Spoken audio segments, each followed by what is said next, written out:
Selamat pagi Bapak Ibu semua. Seminggu telah berlalu. Atas rahmat dan tuntunan Tuhan, kita boleh melewati banyak hal dalam hidup ini. Mari kita gunakan kasih dan tuntunannya. Bersama seisi alam semesta, kita nyanyikan lagu merdu atas karya agung Tuhan.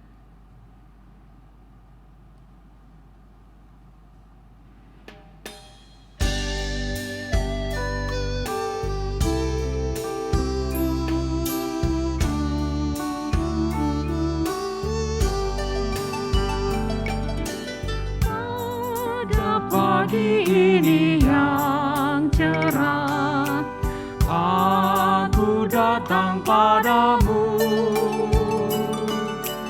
Ku nyanyikan lagu yang merdu atas karya agungmu. Alangkah ajaib kuasa-Mu yang tiada bandingnya. Langit bumi karya tangan-Mu dan seluruh isinya.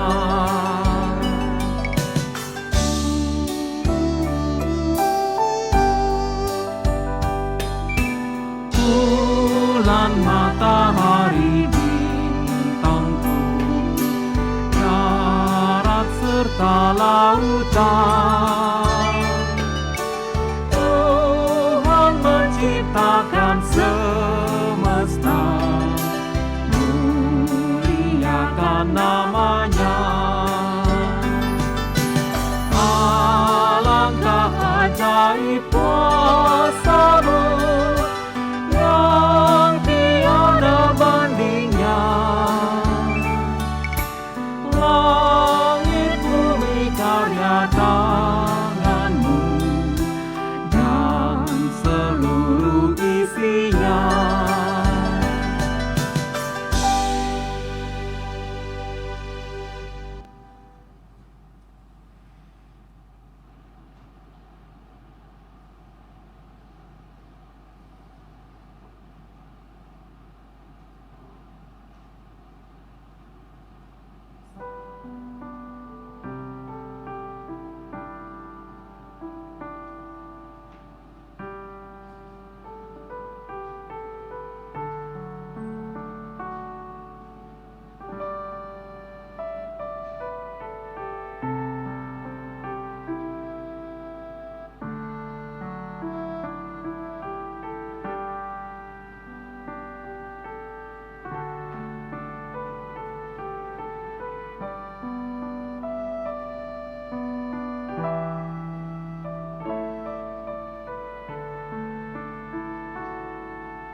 Selamat hari Minggu, Bapak Ibu yang terkasih dalam Yesus Kristus. Selamat beribadah di GKI Taman Aries.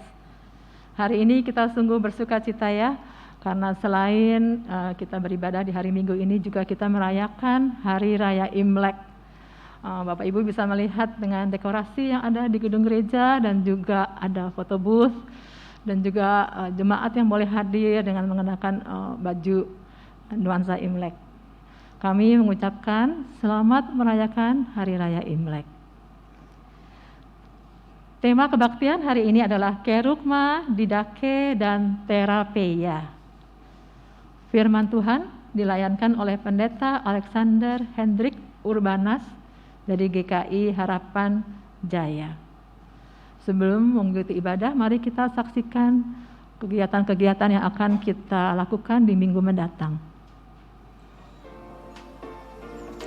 Mari kita bersekutu di dalam doa Mazmur pada hari Rabu 25 Januari 2023 pukul 19.30. Renungan dari Mazmur 134 akan dilayankan oleh Pendeta Rinto Tapubolon. Mari Bapak Ibu, Oma, Opa, kita bersekutu di dalam rindu, riang dalam usia indah. Pada hari Jumat, 27 Januari 2023, pukul 10 pagi, dengan tema Sang Terang yang Bertambah Terang. Firman Tuhan akan dilayankan oleh Pendeta Hizkia Anugrah Gunawan.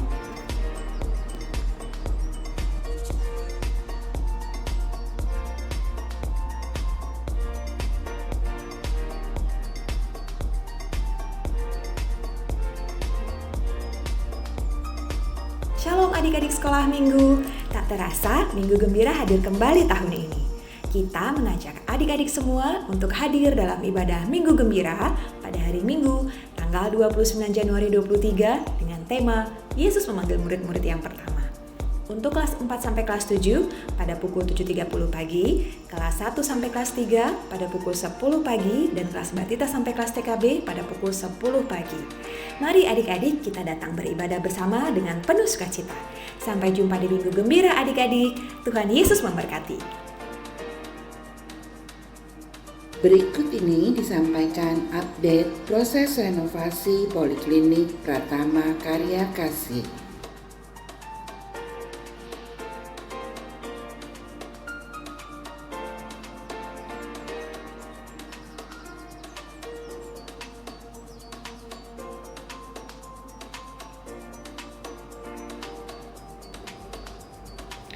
Mari kita terus doakan proses renovasi ini dan mendukung dalam persembahan kasih yang dapat kita berikan.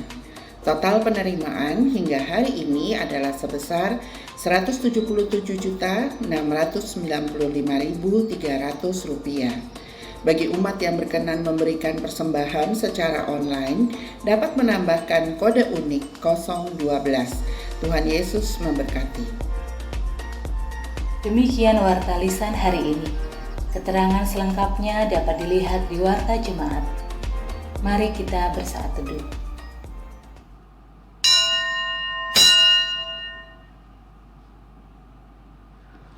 Umat terkasih, bersama dengan seluruh ciptaannya, mari kita datang ke hadirat Tuhan, sebab Tuhanlah Raja semesta.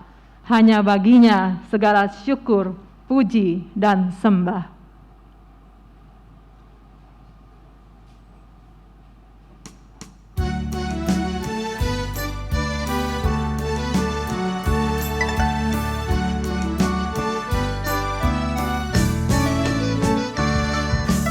Atas bumi nan permai, atas langit nan cerah, atas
Umat yang dikasihi oleh Tuhan Yesus Kristus, kita memulai kebaktian di hari Minggu ini di dalam sebuah keyakinan bahwa pertolongan kita adalah dalam nama Tuhan yang menjadikan langit dan bumi.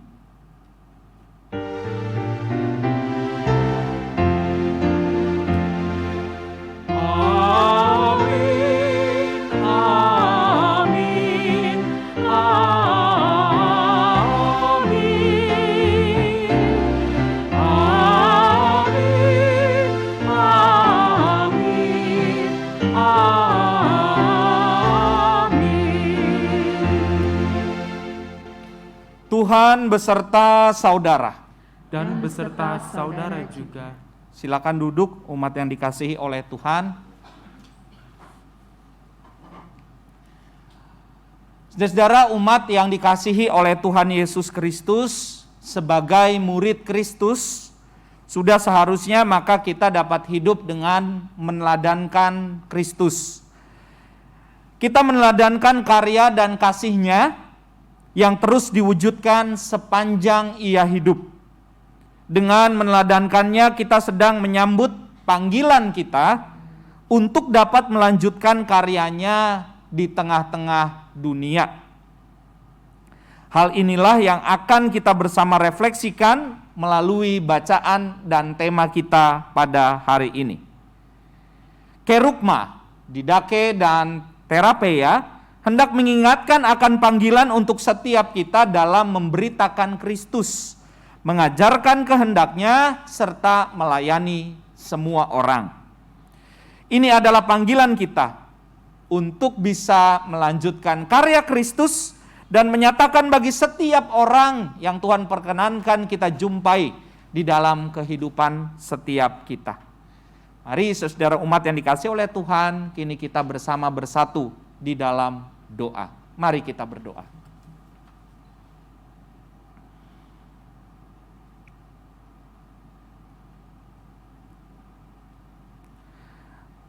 Allah kami yang hidup di tengah kehidupan yang berubah-ubah, kasih dan kesetiaan-Mu tidak pernah berubah bagi kami. Cinta-Mu hadir membawa pengharapan. Walaupun namun kadang kami tidak mencintai-Mu seperti cinta-Mu kepada kami. Kami mengaku sebagai murid-Mu, tapi kami juga abai akan panggilan untuk melanjutkan karya-Mu di tengah dunia. Kami tidak memberitakan pengharapan, malah menghadirkan keputusasaan. Kami mengabaikan pengajaran-Mu dan memilih hidup dalam kehendak kami. Kami menolak untuk melayani dan mengasihi sesama kami, dan melakukan tebang pilih dalam menyatakan kasih dan karya Tuhan. Oleh karena itu dengan belas kasih-Mu yang besar, ya Tuhan, ampunilah dosa-dosa kami. Bebaskanlah kami dari keegoisan diri, dan ajarlah kami untuk mewujudkan panggilan kami. Agar melaluinya karya dan kasih Allah terus dinyatakan dan dirasakan oleh semua orang. Melalui Kristus Yesus, Sang Guru dan Teladan hidup kami naikkan doa ini. Amin. Dosa dunia hapuslah.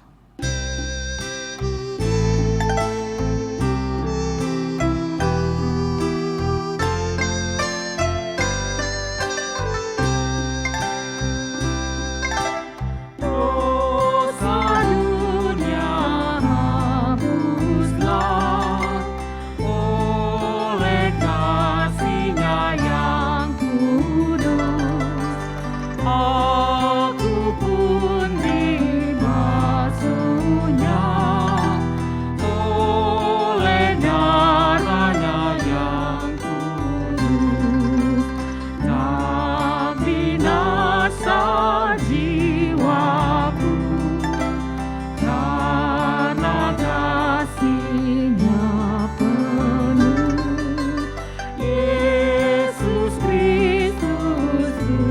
Tuhanku,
Saudara umat yang dikasihi oleh Tuhan Yesus Kristus, Allah Maha Kasih menyambut kita datang dengan penyesalan dan pertobatan.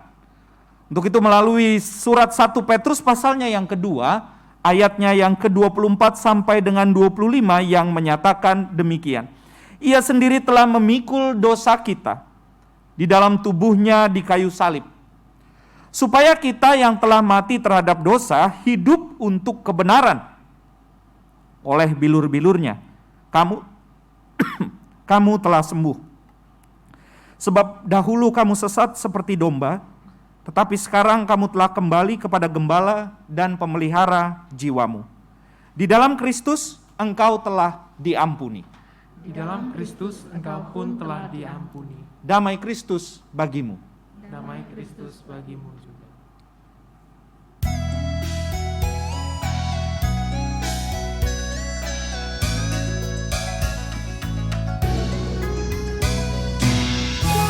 Kasih Tuhan Yesus tiada bertepi, lebar panjang tinggi, dalam tak terti.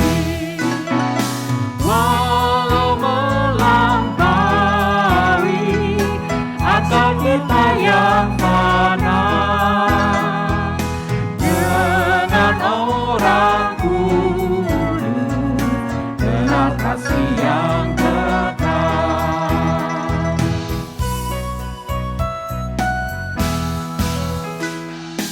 Iman dan harapan, kasih yang benar, dari ketiganya kasih terbesar. Kasih itu sabar, ia suka memberi, tak mendarkan diri, tidak mengenal dengki.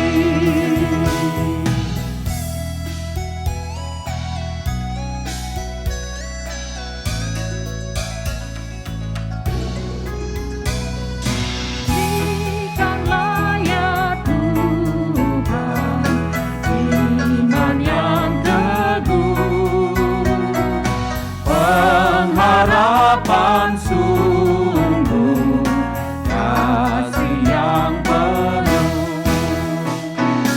dan yang terutama kasih Tuhan tercermin dalam hidup kami, senantiasa berseri.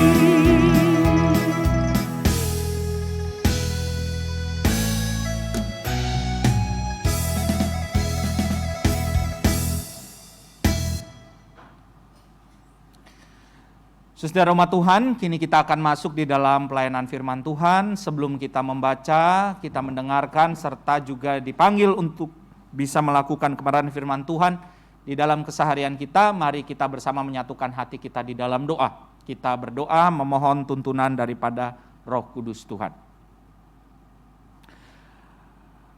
Di saat ini ya Tuhan, kami bersama menyatukan hati kami untuk meminta tuntunan dan pertolongan daripada Roh Kudus Tuhan, karena sesaat lagi kami bersama sebagai umat Tuhan akan menerima firman-Mu, dan biarlah melalui firman yang sudah kami terima sebelumnya dan akan kami terima juga pada saat ini, menjadi sebuah sapaan yang bukan hanya kami dengar, tetapi dapat kami lakukan melalui perkataan, melalui perbuatan di dalam keseharian yang Tuhan percayakan bagi kami untuk bisa berkarya.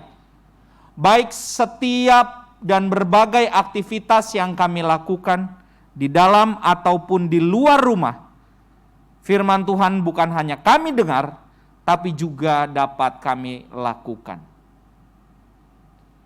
Berfirmanlah kepada kami ya Tuhan, kami sebagai umat-Mu belajar untuk bisa mendengarkan dan juga melakukannya di dalam seluruh kehidupan yang Tuhan percayakan bagi kami.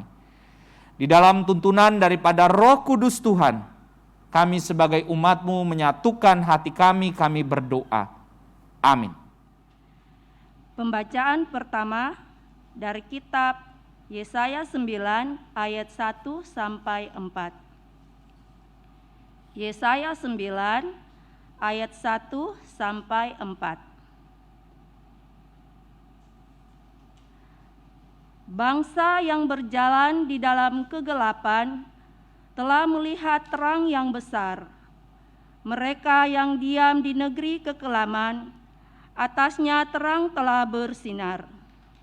Engkau telah menimbulkan banyak sorak-sorak dan sukacita yang besar. Mereka telah bersukacita di hadapan-Mu, seperti sukacita di waktu panen, seperti orang bersorak-sorak di waktu membagi-bagi jarahan. Sebab kuk yang menekannya dan gandar yang di atas bahunya, serta tongkat si penindas telah Kau patahkan seperti pada hari kekalahan Midian. Sebab setiap sepatu tentara yang berderap-derap dan setiap jubah yang berlumuran darah akan menjadi umpan api. Demikianlah sabda Tuhan. Syukur kepada Allah.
Sungguh itu kerinduanku, tinggal diam dalam rumah Tuhan dan menyaksikan kemurahan-Nya dan menikmati bait-Nya. Tuhan adalah terangku dan keselamatanku. Tuhan itu benteng hidupku. Pada siapakah Bukan gentar? karena pada waktu bahaya yang melindungiku di pondoknya, disembunyikanku di kemahnya, dia angkat ke gunung batu. Kini tegaklah kepalaku, hadapi musuh sekelilingku. berkorban dalam kemahnya, sambil menyanyi bersorak. Tuhan adalah terangku dan keselamatanku. Tuhan itu benteng hidupku, pada siapakah ku kan gentar. Tuhan, dengarlah seruanku, kasihani dan jawablah aku. Hatiku mengikuti firman-Mu yang bersabda, cari wajah-Ku. Maka ku cari wajah Tuhan, jangan menolakku dengan murka, jangan membuang dan meninggalkanku. Allah, Kau penyelamatku. Tuhan adalah terangku Dan keselamatanku. Tuhan itu benteng hidupku, Pada siapakah ku kan gentar. Bacaan kedua menurut 1 Korintus 1 ayat 10 sampai 18.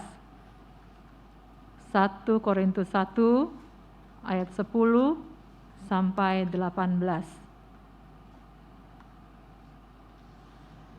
Tetapi aku menasihatkan kamu, saudara-saudara, demi nama Tuhan kita Yesus Kristus, supaya kamu seia sekata dan jangan ada perpecahan di antara kamu.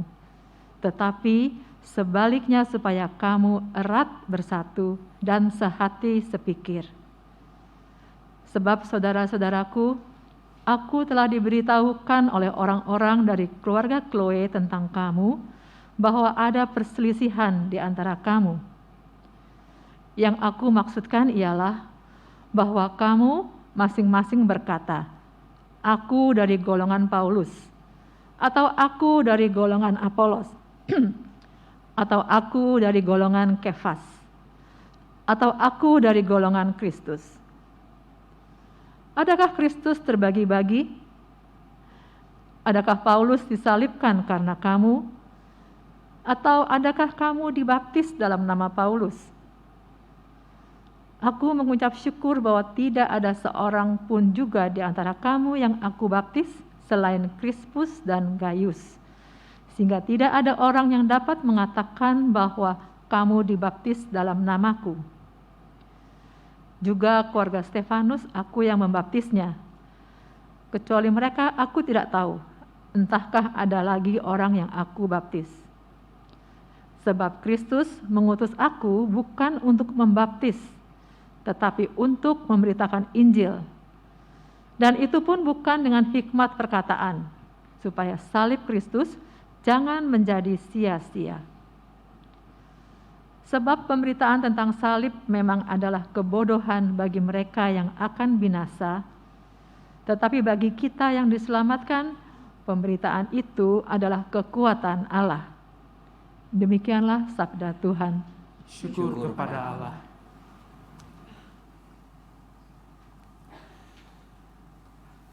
Saudara umat Tuhan, bagian bacaan Injil menurut Injil Matius pasal 4 ayat 12 sampai dengan 23 menjadi bagian bacaan yang akan kita baca. Matius pasal 4 ayatnya yang ke-12 sampai dengan ayatnya yang ke-23. Menuliskan demikian. Tetapi waktu Yesus mendengar bahwa Yohanes telah ditangkap, menyingkirlah ia ke Galilea. Ia meninggalkan Nazaret dan diam di Kapernaum, di tepi danau, di daerah Zebulon dan Naftali, supaya genaplah firman yang disampaikan oleh Nabi Yesaya. Tanah Zebulon dan tanah Naftali, jalan ke laut, daerah seberang sungai Yordan, Galilea, di wilayah bangsa-bangsa lain. Bangsa yang diam dalam kegelapan telah melihat terang yang besar, dan bagi mereka yang diam di negeri yang dinaungi maut telah terbit terang. Sejak waktu itulah Yesus memberitakan, bertobatlah sebab kerajaan sorga sudah dekat. Dan ketika Yesus sedang berjalan menyusur danau Galilea, ia melihat dua orang bersaudara, yaitu Simon yang disebut Petrus dan Andreas saudaranya. Mereka sedang menebarkan jala di danau sebab mereka penjala ikan. Yesus berkata kepada mereka, "Mari ikutlah aku, dan kamu akan kujadikan penjala manusia." Lalu mereka pun segera meninggalkan jalannya dan mengikuti dia. Dan setelah Yesus pergi dari sana, dilihatnya pula dua orang bersaudara, yaitu Yakobus anak Zebedeus dan Yohanes saudaranya, bersama ayah mereka Zebedeus, sedang membereskan jala di dalam perahu. Yesus memanggil mereka, dan mereka segera meninggalkan perahu serta ayahnya, lalu mengikuti dia. Yesus pun berkeliling di seluruh Galilea. Ia mengajar dalam rumah-rumah ibadat dan memberitakan Injil kerajaan Allah, serta melenyapkan segala penyakit dan kelemahan di antara bangsa itu. Umat yang dikasihi oleh Tuhan Yesus Kristus, demikianlah Injil Tuhan kita Yesus Kristus. Berbahagialah bagi setiap orang yang mendengar dan memelihara firman Allah di dalam kehidupannya hari lepas hari. Haleluya.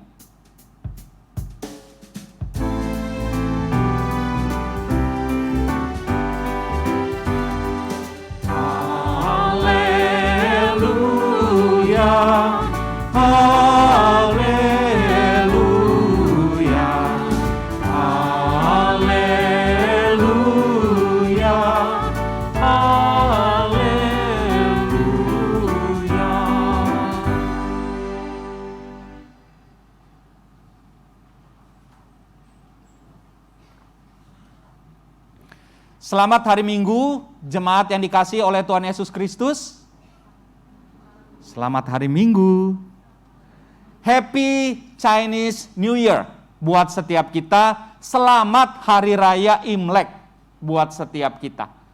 Saudara-saudara, Hari Raya Imlek bagi saya pribadi, khususnya di tempat saya tinggal, itu ikut diramaikan atau dirayakan.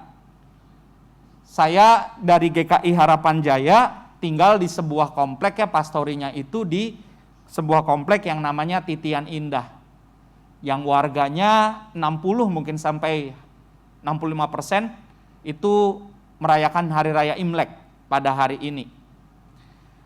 Nah, jemaat yang dikasihi oleh Tuhan, biasanya kalau Hari Raya Imlek ada sekelompok anak-anak yang sekitar pukul 12 siang gitu ya, atau habis makan siang, nanti mereka itu akan berkeliling. Anak-anak dari perkampungan sebelah, bukan dari dalam komplek. Mereka itu akan keliling dari satu rumah ke rumah yang lain. Lalu mereka biasanya akan beramai-ramai gitu ya. Mereka itu akan berteriak menyapa orang yang di dalam rumah. Mereka panggil, mereka sebut, "Om, Tante, Koh, Ci, selamat tahun baru Imlek. Angpaunya dong," gitu. Jadi mereka berkeliling dari satu tempat ke tempat yang lain, dari satu rumah ke rumah yang lain. Di komplek tempat saya tinggal itu. Dengan demikian rumah saya atau pastori tempat saya tinggal, Bapak Ibu, nggak luput juga dari kehadiran mereka. Mereka datang. Ya, nanti nih kalau saya pulang, ya mungkin juga akan bertemu, karena kan generasinya bergantian mereka.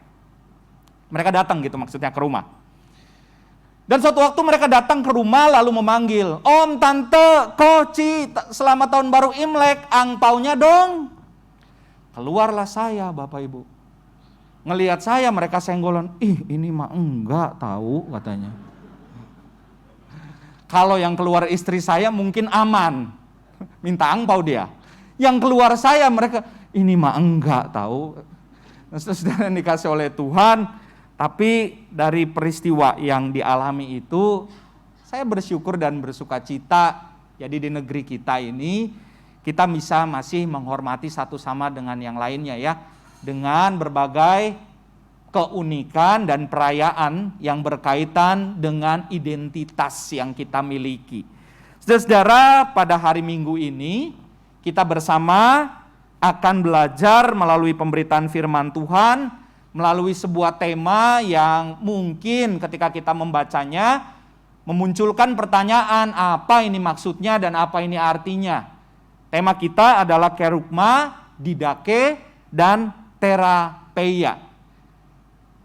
Ketiga kata ini adalah ketiga kata bahasa kerja atau kata kerja dari bahasa Yunani yang sebetulnya saudara-saudara ingin menggambarkan seperti apa dan bagaimana pelayanan yang dilakukan oleh Tuhan Yesus, khususnya di sekitaran Danau Galilea. Karena memang kalau kita memperhatikan dan membaca di Alkitab, di sekitaran Danau Galilea itulah pelayanan Yesus terpusat dan dilakukan di sana. Dan kalau kita membaca dalam ayat yang ke-23, pasal 4 melalui Injil Matius yang kita baca sebagai bagian bacaan ketiga tadi, dikatakan demikian. Yesus pun berkeliling di seluruh Galilea. Ia mengajar dalam rumah-rumah ibadat dan memberitakan Injil Kerajaan Allah, serta melenyapkan segala penyakit dan kelemahan di antara bangsa itu. Inilah yang disebut sebagai kerugma, didake, dan terapeia. Kerugma artinya adalah memberitakan. Memberitakan tentang apa? Memberitakan tentang kabar baik kerajaan Allah. Itu yang dilakukan oleh Yesus. Lalu didake, mengajar. Mengajar tentang apa? Pengajaran-pengajaran yang memberikan nilai-nilai dan pemahaman-pemahaman tentang sebuah kehidupan. Dan terapeia adalah tindakan menyembuhkan atau memulihkan sebagai perwujud nyataan kehadiran kerajaan Allah di tengah dunia.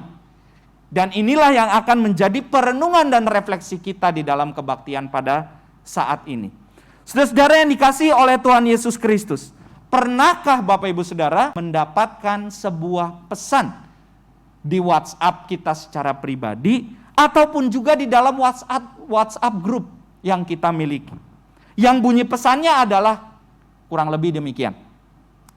Jadi ada kata-katanya gini, lalu di closing message-nya itu ya, pesannya itu ya, ada kalimat yang menuliskan demikian. Kirimkanlah pesan ini kepada 10 orang. Wah, udah, iya, pernah tuh. Gitu ya. Kalau engkau mengirimkan ini kepada 10 orang, maka dalam 2 atau 3 hari ke depan rumahmu akan diberkati. Berkat Tuhan akan melimpah-limpah di dalam hidupmu. Tapi kalau Anda, saudara, tidak mengirimkan ini dalam 2-3 hari ke depan, percayalah maka kutuk akan menghampiri hidupmu, kutuk akan menghampiri rumahmu. Nah, saya mau tanya nih Bapak Ibu Saudara, pernah terima kan? Pasti pernah ya, saya aja pernah terima. Saudara, pertanyaan saya Bapak Ibu Saudara, kirim atau enggak? Tentu tidak, Pak. Saya percaya dalam iman percaya kepada Tuhan Yesus Kristus, hal itu enggak mungkin terjadi. Tidak mungkin kutuk itu terjadi. Saya percaya di dalam nama Tuhan Yesus Kristus. Tapi kalau tindakan preventif boleh kali Pak. Kirim mah nggak salah kan? Daripada kena kutuk ya udah kirimlah katanya gitu kepada 10 orang. WhatsApp grup gereja lagi kita. Ada pendeta Hizkia sama pendeta Rinto lagi di dalamnya. Aduh. Kita kirimkan.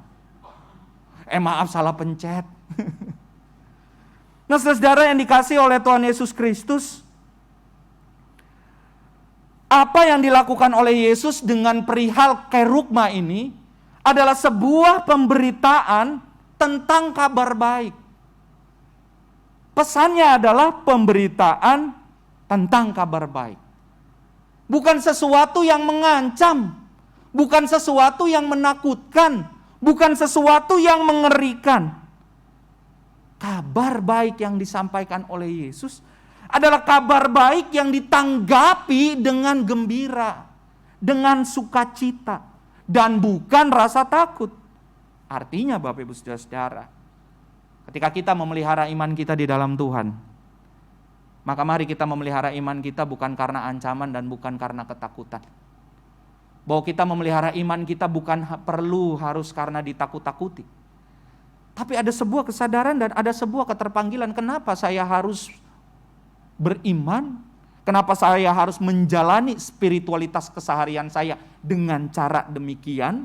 Kenapa gereja kemudian memberikan sebuah pengajaran saya harus melakukannya dengan demikian? Bukan karena perlu ditakut-takuti. Dan bukan perlu karena ada ancaman. Saudara, kita nggak perlu gitu ya menjalani keimanan kita karena kita ditakut-takuti. Nanti kalau nggak begini nggak akan menerima berkat loh. Harus begini supaya diberkati. Karena teladan kita Kristus nggak melakukan hal itu. Jadi kita jangan sampai mau perjalanan keimanan kita tumbuh karena ditakut-takuti.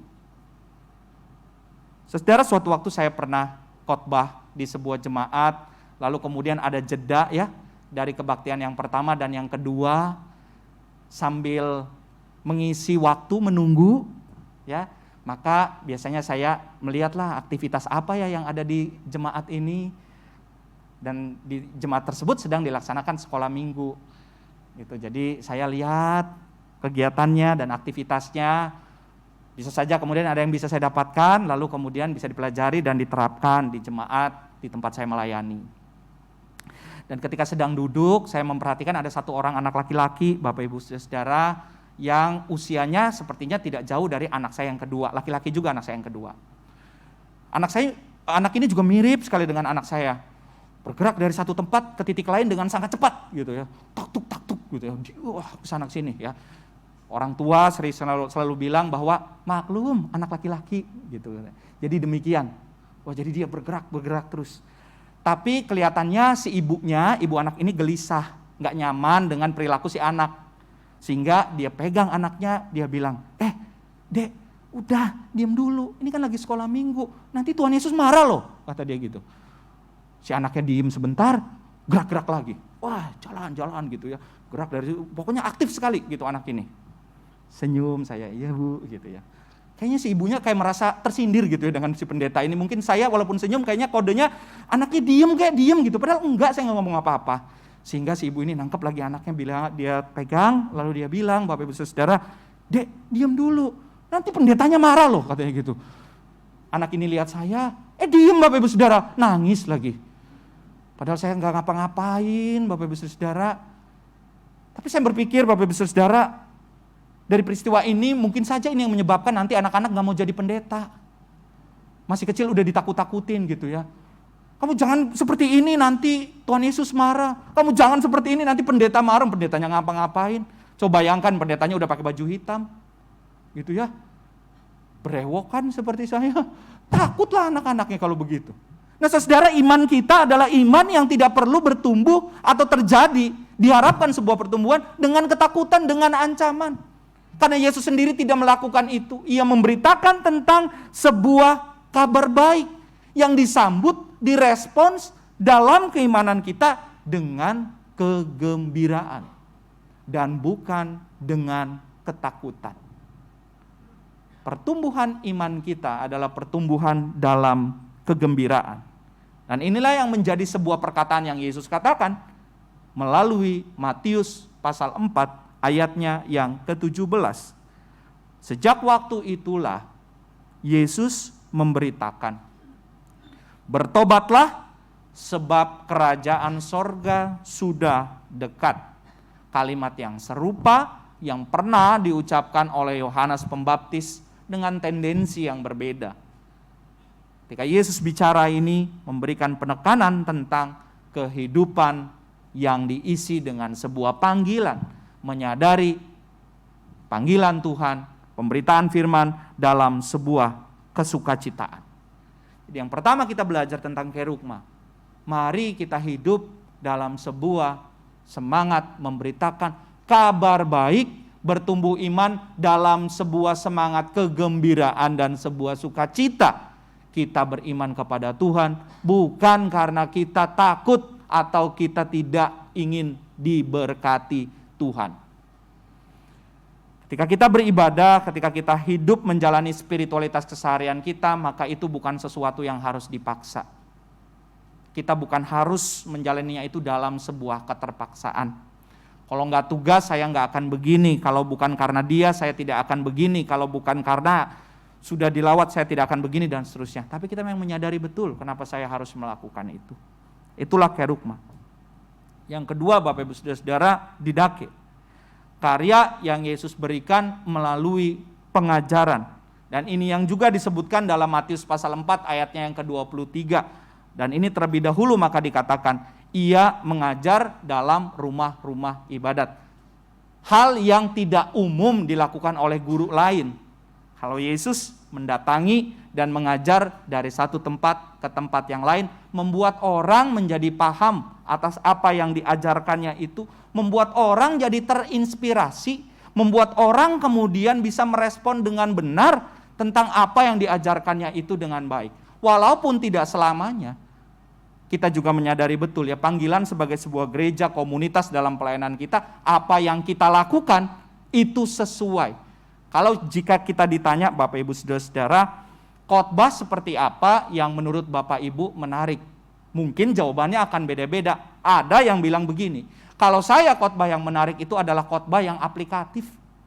Ada juga orang yang mengatakan begini, kalau saya khotbah yang menarik itu khotbah yang jenaka, pokoknya yang lucu aja. Menarik bagi saya. Ada yang mengatakan, kalau saya senang dengan tafsiran, pokoknya yang tafsirannya jelas gitu ya, yang jelimet, malah saya senang. Tapi tidak sedikit juga yang menyatakan, kalau saya senang khotbah, ya enggak panjang. Sepanjang-panjang lah gitu ya. Kalau khotbah, ini kayak yang ini nih lagi khotbah, panjang. Saudara, mengajar dengan baik, mengajar dengan tepat adalah sebuah hal yang perlu dilakukan. Suatu ketika saya pernah diundang khotbah Bapak Ibu Saudara di sebuah jemaat, lalu sekitar 2-3 minggu sebelum pelaksanaannya, pendetanya ngomong nih sama saya, pendetanya di kelas di jemaat GKI. Lalu dia sampaikan bahwa hari itu adalah ada pelayanan baptis anak. Tapi satu saja yang mau dilayankan ini satu keluarga, anaknya kembar. Lalu dia nitip pesan, Kak, khotbahnya tolong nanti ditambahkan dengan bahasa Inggris. Karena istrinya orang Indonesia, suaminya orang asing. Gitu ya.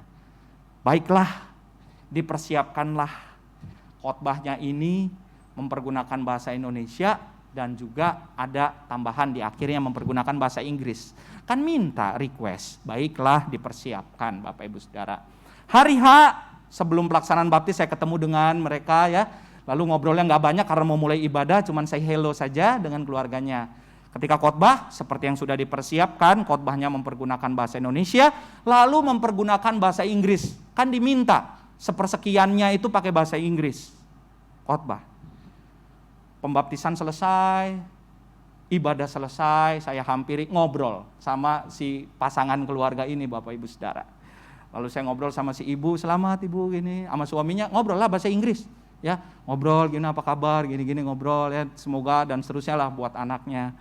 Lalu ibunya ini atau istrinya nyenggol saya, lalu manggil saya bilang, sorry Pak Pendeta, suami saya orang Prancis, dia nggak fasih bahasa Inggris. Kenapa nggak dari awal? Saya bilang, dari tadi atau dari kemarin-kemarin, ini khotbah udah pakai bahasa Inggris, emang gampang khotbah pakai bahasa Inggris. Kalau tahu kan saya pakai bahasa Prancis, padahal nggak bisa, Bapak Saudara. Tahu mercy aja paling. Nah, saudara, apa yang kita sampaikan bisa jadi tidak sesuai kalau kemudian pengajaran itu tidak sesuai dengan apa yang ada. Pandemi ini kan banyak merubah setiap kita, bahkan gereja untuk menyadari betul tentang apa yang pas dan apa yang sesuai di dalam kehidupan kita. Kita tidak bisa selalu senantiasa mengatakan bahwa dari dulu udah begini. Ini memang sudah dari dulu. tapi ada sesuatu yang bisa sesuai dengan kehidupan setiap kita. Bicara soal pengajaran, maka ini juga sesuatu panggilan di dalam kehidupan setiap kita yang lakukan.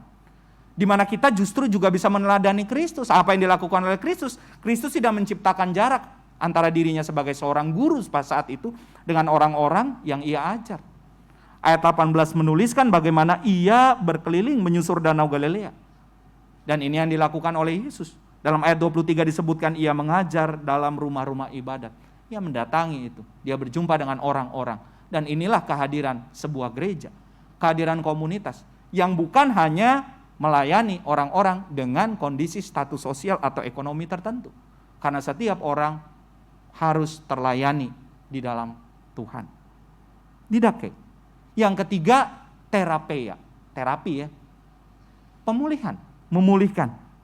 Saudara yang dikasih oleh Tuhan, ketika liburan kan banyak orang mau bilang, healing. Mau kemana sih? Healing. Lalu update status. Gitu ya. Mau lagi healing nih. Ke pantai. Kemana gitu ya. Healing. Kalau Profesor Renat Kasali kan pernah menulis gitu ya. Lalu bicara healing itu adalah proses untuk memulihkan sebuah luka batin yang kita alami di masa lalu. Jadi bukan liburan. Kalau liburan bukan healing ya. Traveling itu namanya. Beda. Sekarang disamaratakan aja ya. Mau kemana? Healing gitu ya. Vitamin C ya. Lagi di laut gitu kan. Ya. Padahal healing itu lebih daripada itu ya. Pemulihan. Bahwa dalam hidup kita membutuhkan pemulihan di dalam Tuhan. Bapak Ibu Saudara. Ada banyak orang-orang yang terluka. Ada banyak orang-orang yang membutuhkan damai sejahtera. Ada banyak orang-orang yang membutuhkan mengalami sebuah relasi dengan Tuhan. Membutuhkan relasi yang terpulihkan dengan sesama. Dan sekali lagi dalam ayat 23, ini yang dilakukan oleh Yesus. Melenyapkan segala penyakit, bukan hanya penyakit. Jadi jangan hanya fokus bahwa karya Tuhan Yesus, wah ini penyembuhan. Saudara, jangan hanya melihat kepada hal itu, karena bukan hanya itu satu-satunya yang dilakukan oleh Yesus. Ia melenyapkan penyakit dan kelemahan. Dan yang utama dia memberitakan Injil, kabar baik. Itu yang dilakukan oleh Yesus. Dia melenyapkan segala penyakit dan kelemahan di antara bangsa itu. Dan ini adalah panggilan setiap kita. Bahwa apa yang kita lakukan di dalam kehidupan kita melalui terapia, itu bisa memberikan sebuah kesukacitaan. Mengalahkan keputusasaan. Saudara, relasi kita dengan Tuhan bisa terbangun ketika kita belajar juga untuk bisa senantiasa mendengarkan apa yang dikatakan oleh Tuhan. Saudara, ada sebuah buku yang berjudul The Lost Art of Listening dengan subjudulnya How Learning to Listen Can Improve Relationship. Sebuah buku yang menuliskan tentang bagaimana kita membangun relasi dengan orang dengan belajar mendengarkan. Sebuah buku yang ditulis oleh Michael P. Nichols. Dalam buku ini misalkan dikatakan bahwa relasi kita itu akan terbangun dengan seseorang ketika kita belajar untuk mendengarkan. Kenapa mendengarkan itu menjadi penting? Dengan mendengarkan maka menghindari kita dari perasaan sakit atau terabaikan. Jangan pernah dicoba Bapak Ibu Saudara-saudara, tapi tidak sedikit orang yang tersinggung kalau kemudian kita sedang bicara dengan orang tersebut, lalu orang tersebut meninggalkan kita.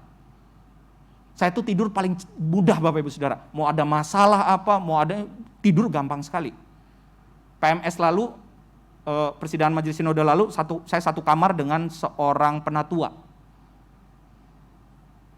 Lalu lampu kamar udah diredup, laki-laki kok Bapak Ibu ya, laki-laki satu kamar. Lampu kamar udah diredupkan. Masih ngobrol. Saya mau nonton bola tuh malamnya, Argentina lawan apa lah lupa. Saya ngobrol. Saya tuh gampang sekali tidur. Jadi blek, paginya dia bilang, "Pak, Bapak tidurnya gampang banget ya. Semalam saya ngomong panjang lebar, gak dijawab-jawab," katanya. Saya deketin Bapak, pikir lagi doa.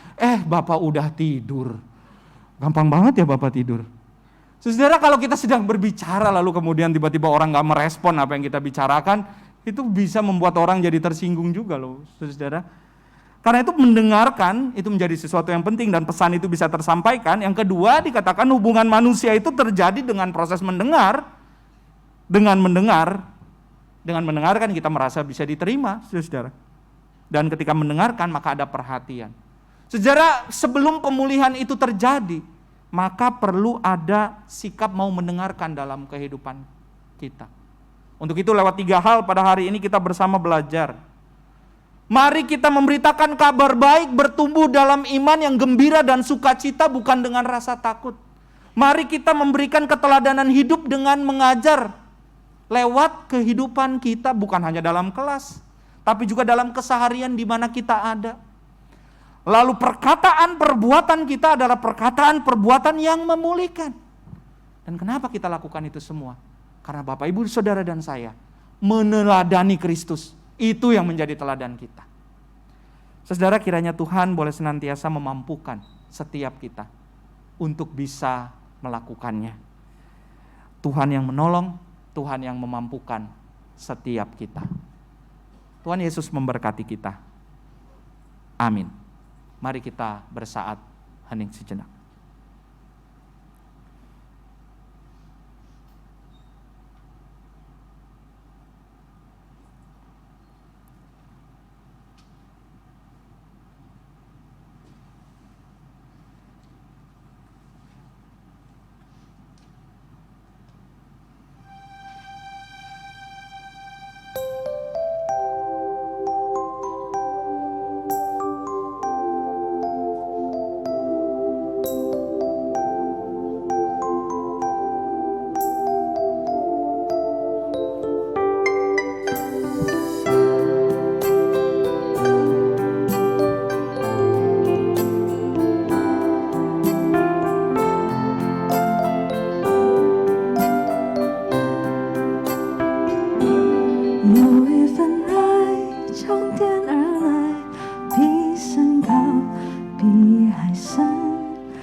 Yesus, keluarkan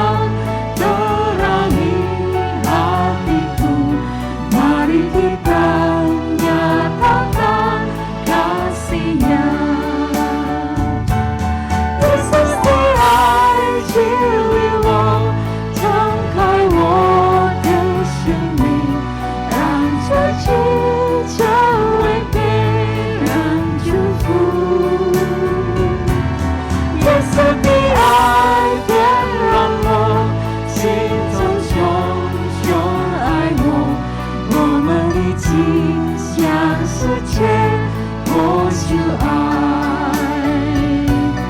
我们一起向世界活出爱。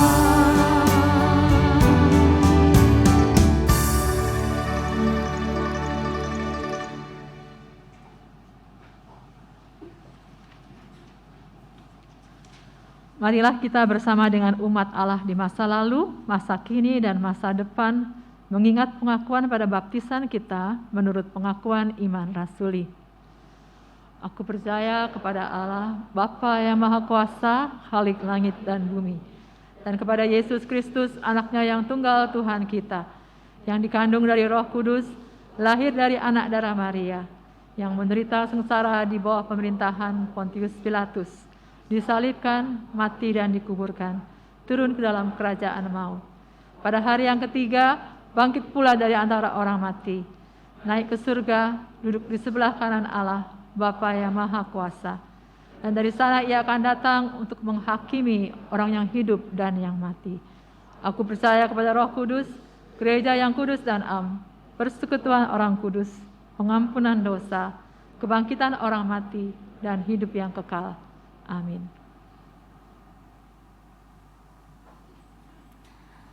Saudara yang dikasih oleh Tuhan, mari kini kita menyatukan hati kita di dalam doa syafaat. Kita berdoa. Ya Tuhan, pada saat ini kami menyatukan hati kami untuk menyampaikan setiap permohonan kami di dalam syafaat ini, dan biarlah kehendak Tuhan yang terjadi. Kami ingin berdoa bagi negeri kami Indonesia di dalam setiap situasi dan kondisi yang ada secara sosial, politik, dan ekonomi.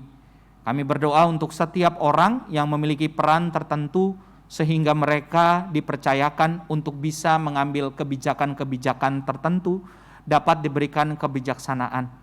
Tuhan juga boleh memberkati negeri ini, khususnya ketika dalam beberapa waktu kami akan menghadapi tahun politik yang biasanya memunculkan dinamika-dinamika tertentu. Biarlah kami sebagai warga negara, warga gereja, bisa dengan baik juga berperan serta di dalamnya melalui hikmat dan pimpinan daripada Tuhan. Kami berdoa untuk hubungan antar umat beragama, sehingga boleh saling menghargai, saling menghormati, toleransi dijunjung tinggi sebagai wujud keunikan dan identitas kami, warga negara Indonesia. Kami berdoa untuk gereja-gereja di berbagai tempat, demikian pula untuk jemaat-Mu di GKI Taman Aries ini. Tuhan boleh memberkati, baik untuk majelis jemaat dalam hal ini, para pendeta dan juga penatua, demikian juga untuk setiap badan-badan pelayanan, komisi, para pengurus, aktivis, anggota, simpatisan, semuanya bisa mengalami pertumbuhan di dalam iman. Kesiapan jemaat, majelis jemaat, dan juga bersama dengan komisi-komisi untuk penyusunan program kerja tahun pelayanan yang mendatang, biarlah setiap program juga dapat meneladankan Kristus dan juga bisa menginspirasi baik umat maupun juga bagi lingkungan masyarakat sekitar. Kami berdoa untuk renovasi klinik dari GKI Taman Aries ini dalam prosesnya, biarlah kesemuanya juga dapat berjalan dengan baik dan masyarakat bisa merasakan dampak keberadaan daripada klinik ini secara lebih lagi. Ya Tuhan, kami berdoa untuk pekerjaan yang Tuhan percayakan bagi kami, aktivitas di dalam dan di luar rumah yang Tuhan perkenankan kami jalani, pergumulan yang kami alami, kesehatan yang juga mungkin kami gumulkan di dalam nama Tuhan. Biarlah Tuhan boleh senantiasa menguatkan kami. Bapa, kami berdoa mulai daripada anak-anak, adik-adik kami, untuk pra-remaja, remaja, pemuda, keluarga dewasa muda, keluarga dewasa senior, sampai dengan para orang tua terkasih kami di jemaat ini, para lansia. Tuhan boleh menyapa setiap mereka, memberikan kekuatan, pengasihan di dalam setiap kehidupan umat-Mu di tempat ini, dan umat juga bisa terus meneladani Kristus, meneladani-Mu di dalam kehidupan yang Tuhan percayakan. Ya Tuhan, inilah doa kami. Biarlah kehendak Tuhan yang terjadi di dalam setiap permohonan yang kami panjatkan di dalam nama Tuhan. Di dalam kasih Kristus, di dalam teladan-Mu, dan di dalam pengharapan dan iman percaya kepada kami, iman percaya kami kepada Tuhan, kami berdoa dan menyerahkan setiap permohonan kami. Amin.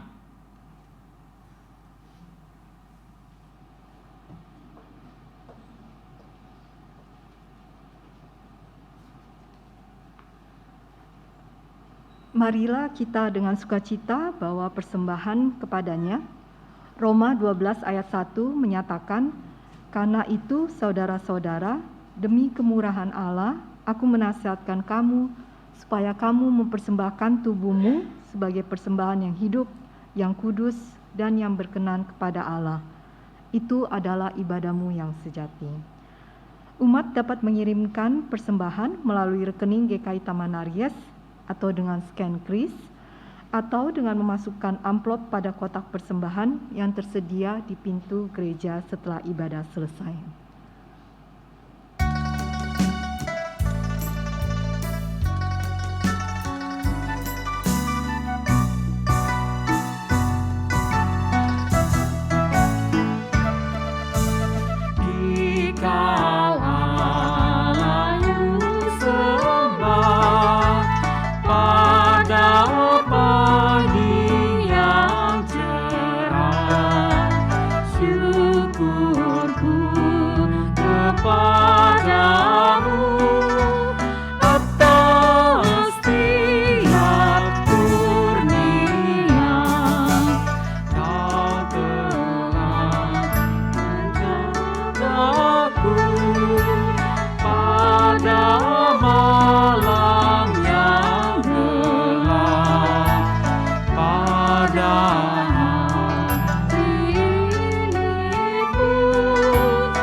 Mari kita berdoa.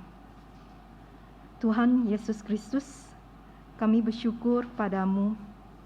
Terima kasih ya Tuhan, karena Engkau setia menyediakan berkat bagi hidup kami.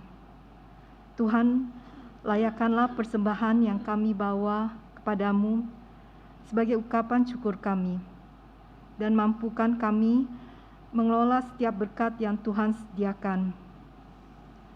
Kiranya ini boleh digunakan sebagai kemuliaan nama-Mu di tengah-tengah jemaat-Mu.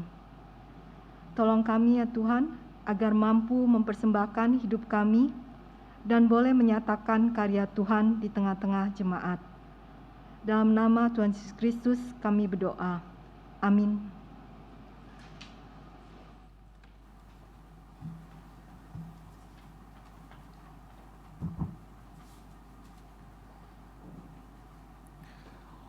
Umat yang dikasihi oleh Tuhan Yesus Kristus, teruslah nyatakan panggilan kita sebagai murid-muridnya. Kita lanjutkan karyanya di tengah dunia ini. Mari sebarkan Injilnya, kita wartakan cintanya dan layanilah semua orang dengan kasihnya. Mari sebarkan Injil.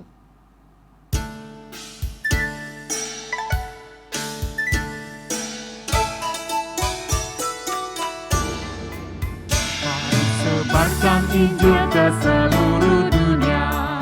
Mari kabarkan nama Yesus Maha Mulia. Besar kasih-Nya bagiku dan bagi kita semua. Dia mati bagi umat manusia. Mari sebarkan, mari wartakan keselamatan oleh Tuhan.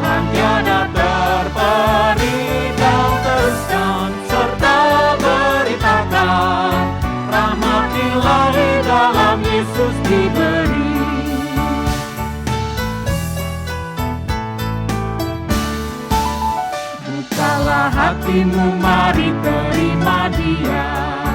Buanglah congkakmu dan tetaplah percaya.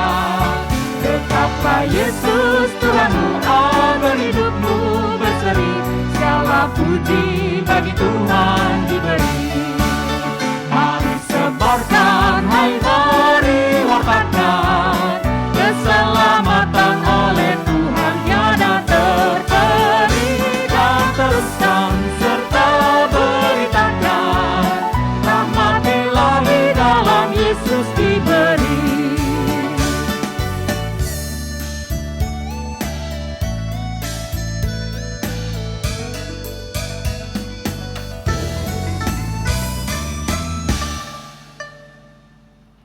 Umat Tuhan, kini arahkanlah hatimu kepada Tuhan.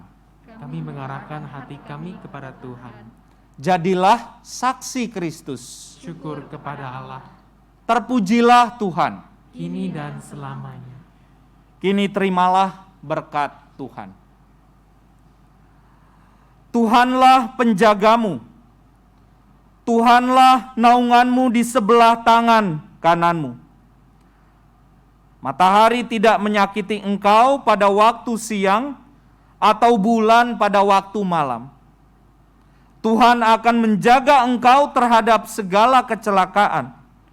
Ia akan menjaga nyawamu. Tuhan akan menjaga keluar masukmu dari sekarang sampai selama-lamanya. Haleluya.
Saudara-saudara yang terkasih, ibadah telah selesai. Biarlah firman Tuhan yang disampaikan memampukan kita menjalani kehidupan beriman bersama dengan Tuhan.